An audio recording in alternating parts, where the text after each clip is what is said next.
Hello, welcome to day 11. Finally, I'm into the real double digits. I've got something significant to work with. When you're in the single digits, it seems like you're just barely getting going. It doesn't matter. Either way, I described yesterday how I was very tired. That was legit, very shallow energy. And I was thinking I'm going to make sure I sleep really well tonight, and I'm going to wake up today and feel, yay, totally better. Woke up feeling fine, but no energy. And I stood up, got so lightheaded that I kind of fell into the shelves next to me. Vision completely went to black. It was unpleasant, to put it nicely. And then I struggled to get my bed ready, put away, picking a couple things off the floor. It was hard. Went downstairs to breakfast and just sat at the table thinking, this is not sustainable. I can't do this. And I just said a little prayer and said, Heavenly Father, please help me figure out what's going on. Because if this is the case, I'm done. I can't function like this, especially given that it seems to be getting worse. So after breakfast, I went to online and just searched on long-term fasting and lightheaded. A lot of what I found was either negligibly helpful or wrong. But then I found a video on the role of electrolytes in fasting from the same guy that did the last two videos I've suggested. And he had some really awesome stuff to say about salt, basically, electrolytes that made all the difference. And I'd like to talk about that a little bit because it changed everything almost immediately. All right, so I looked at my electrolyte supplements and they provide, if I take all 6 pills per day, up to 800 mil of sodium and then also other elements. Which, what I learned from the video is less than half of what I should be taking in the recommendation of a lot of researchers that have done work on long-term fasting. Especially given the fact that I'm a bigger guy naturally. When I'm super lean, I don't go below 180. And I have a history of low electrolytes to begin with. So I got a lot of things working against having enough in my system. So I went upstairs and it was a little bit too much at once, but I did a full teaspoon of salt mixed into about a pint of water, more than a pint actually. And I could feel the difference in energy and such within a minute or two of drinking it. And as the day went on, the lightheadedness is 99% gone. From before this morning when I stood up, I lost all vision and almost fell down, to it's just gone. And I'd say my energy as the day has gone on since that point is returning close to like pre-fast normal. So the difference is massive. I was definitely hyponatremic or low on sodium and such. And I highly recommend watching that video. I'd love to tell you all the kinds of stories about how salt actually does not create dehydration and all that good stuff. But if you're serious about fasting, I recommend watching that video and getting the whole story on it. So, what a difference. Oh my gosh, just such a difference. I feel so much better in a matter of hours. And I wish I would have known this up front. I don't know how much of the difficulty that I experienced in the last couple of days was just from the hyponatremia. And if I had been up on electrolytes, if it would have been easier. Either way, that's in the past, and my body seems to be thriving now.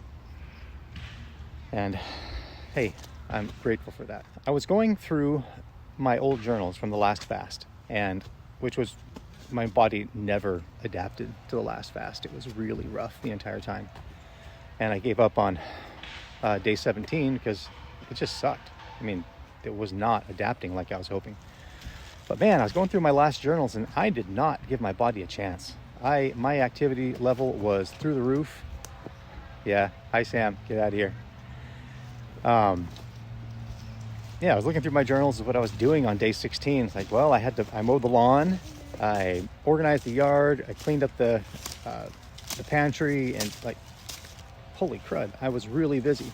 And not with like lightweight intellectual stuff. I was working my tail off and calling that backing off. And then I was wondering why in the evenings I felt so exhausted.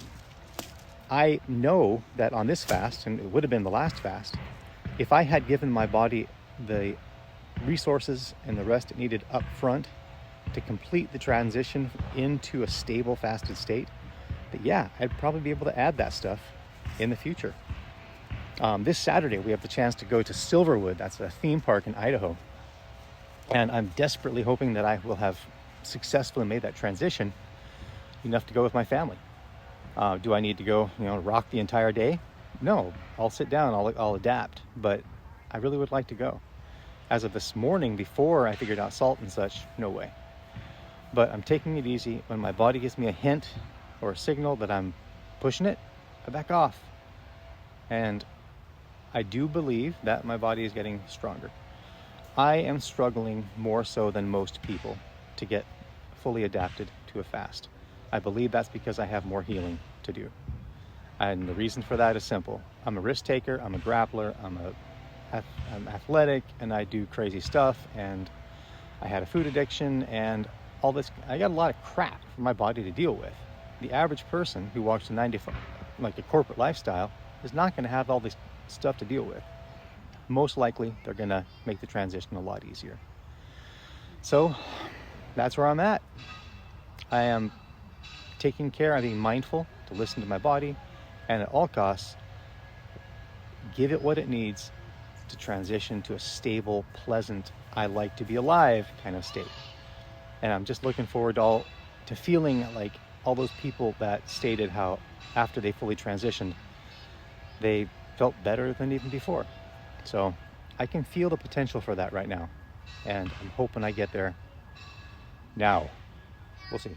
Last thing I'm going to talk about today, as usual, is about sustainability and what I'm doing to ensure sustainability in this process. I, again, was looking at my journals, and it seems like about halfway through the last fast, in my mind, it apparently became all about weight loss. And I was not doing any research on understanding what was happening to my body during the fast. I wasn't journaling out my feelings and emotions. I was addressing them, I was like summarizing them, but I wasn't really journaling them out to the point that I could get my head around them and really understand them. This time around, I have given myself permission to sit down and write everything out until I simply have nothing else to write. And then every time I have a question, to do all the research I need until I understand it. That has made all the difference for me in coming to understand what's happening inside me, what's happening inside my brain, understanding the role of fasting in addiction recovery and rewiring the brain, the role of fasting in its power to heal the brain, which I know is happening right now. I can feel it literally with the rushing and pulsing in my head. It's insane. And how basically the brain becomes so much more malleable and conducive to healing and positive change during a long-term fast like this. Being aware of it allows me to take advantage of those blessings. Not knowing that they're there, I'm probably going to leave a lot on the table. This is a lot of effort. It's hardcore. And it would just be silly to leave all these blessings on the table like that. The last thing which I want to bring up, because I do need the support and I want to say it out loud because I don't have my head around it yet. The biggest obstacle to me finishing the fast is me. Like at the very beginning, I talked about the decision circle and elements that are positive and negative, true and false. If I could get myself to stop thinking that I'm not able to do this, if I could get myself to stop questioning whether or not I want to do this or I'm willing to, and just accept that I have made the decision to do so, this entire process would be so much easier. I'm looking to try and develop that elusive single-mindedness that comes with just committing to this and saying, yeah, I'm going all the way till day 21 and then to day 40 or whatever my body wants to do. And I'm not questioning it. I have a lot of work to do as part of this fast. That's great. But that's something I'm definitely going to work on and need to think about in the next couple of days. How do I get that single-mindedness, that absolute commitment Not hyping myself up, but true decision. How do I get that going? Because that'll make the next month or however long is on this a lot easier. 11 down, that's the hard part. This is the part where I don't have to work nearly as hard, and the benefits are growing. So it's a really good balance. 11 days in, I'm glad I did it. Over 20 pounds, 22 pounds lighter than when I started. I'm hoping that continues at that rate, please. And otherwise, I feel satisfied that I've done something significant, done the right thing.